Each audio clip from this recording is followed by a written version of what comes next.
Apakah pergumulan sudah selesai di situ? Tidak. Tuhan bukan hanya merampas, tetapi Tuhan juga tidak kasih penjelasan. Tuhan gak ngomong apa-apa. Secara teologis ini seringkali disebut sebagai the silence of God. Allah berdiam diri. Atau Allah seolah-olah absen dari kehidupan saudara dan saya. Biasanya kalau kita menderita, hati kita itu mengharapkan ada yang menolong. Entah Tuhan menolong, entah orang lain di sekitar kita yang mengasihi kita, mencintai kita, menolong. Berharap mereka bertindak. Sementara pikiran Bapak Ibu dan saya cenderung menginginkan jawaban atas pertanyaan ini. Kenapa ini terjadi? Bagaimana mungkin ini terjadi? Kita berharap supaya ada penjelasan yang memuaskan. Saya mau tanya, Bapak Ibu dan saya tadi baca ayat yang ke-40, 42, 49 sampai dengan 56. Secara khusus Bapak Ibu, ayat yang ke-40 sampai 42, waktu Yairus datang ngomong, Tuhan Yesus jawab enggak ya? Saudara enggak akan menemukan jawaban dari Yesus Kristus. Tuhan Yesus diam. Bapak Ibu bisa baca Matius punya kisah, Bapak Ibu juga bisa baca Markus punya kisah. Cuman Yairus yang ngomong, gadis kecilku sekarat, tolong datang supaya dia tidak mati. Setelah itu Tuhan Yesus nggak jawab. Memang Tuhan Yesus berdiri dan berjalan menuju ke rumah Yairus. Tetapi tidak ada jawaban. Kalau Bapak Ibu bergumul lalu datang sama saya ngomong, paling tidak saya mesti ajak Bapak Ibu berdoa kan ya. Mari kita berdoa ya, kalau memang saya nggak bisa tolong. Yuk, Tuhan Yesus nggak bilang Yairus mari berdoa. Tuhan Yesus nggak keluar satu kata untuk Yairus. Diam, cuman berdiri dari tempatnya dan memang jalan ke rumah Yairus. Tetapi diam, nggak ada ngomong. Saudara dan saya bisa tanya ini gembala macam apa? Pemimpin macam apa ketika orang datang dan dia tidak memberikan tanggapan apapun? Yesus yang kepadanya Yairus berserah itu secara kasat mata, sekali lagi secara kasat mata tidak berbuat banyak. Lalu Bapak Ibu lihat lagi.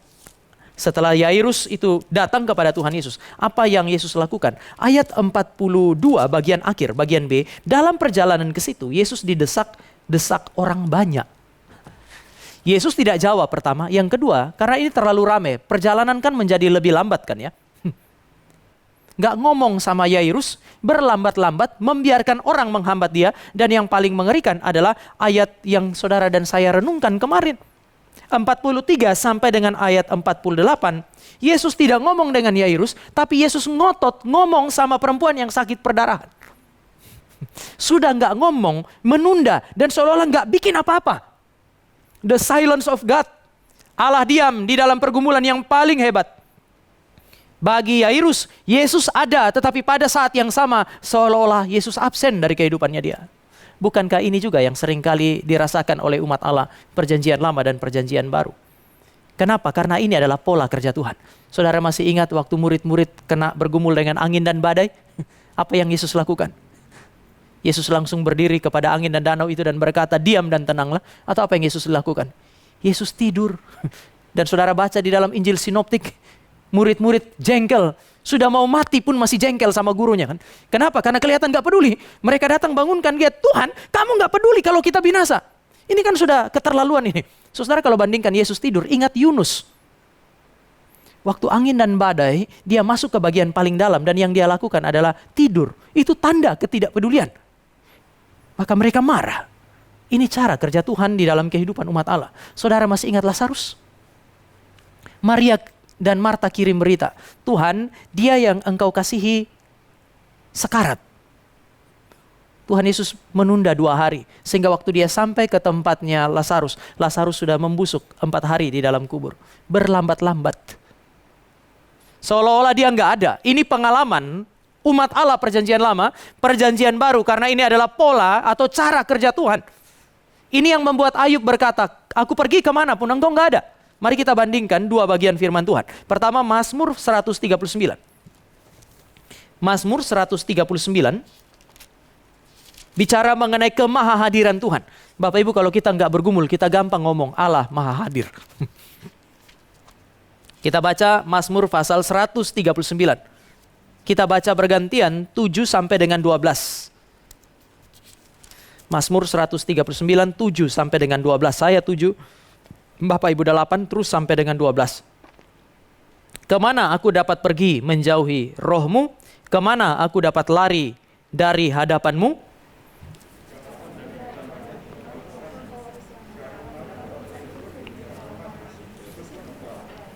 Jika aku terbang dengan sayap fajar dan membuat kediaman di ujung laut.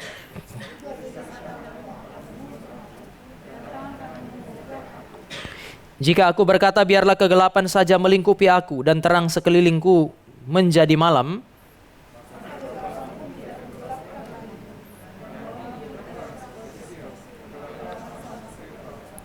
Bapak Ibu, kalau lihat perikopnya, ini adalah doa di hadapan Allah yang Maha Tahu, dan pemazmur bilang gak ada tempat di mana saudara dan saya bisa bersembunyi, dan Allah gak ada di situ. Bahkan dikatakan biarlah seluruh terang itu hilang dan hanya kegelapan saja yang ada, di dalam kegelapan yang paling gelap. Kalau saudara lihat di dalam konteks perjanjian baru, kegelapan yang paling gelap seringkali dibandingkan dengan apa yang disebut sebagai neraka. Bahkan di sana pun Allah hadir.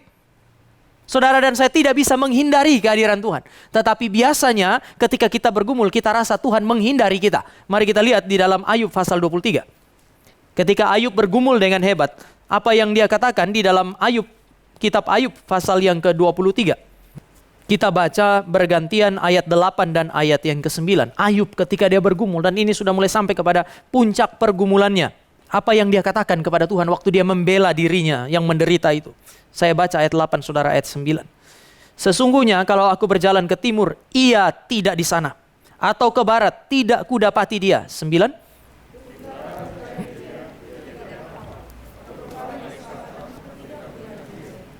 Bapak, Ibu, dan saudara, saudara bisa lihat ini.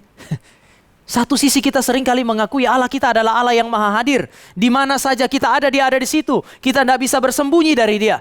Kenapa? Karena dia ada di mana-mana.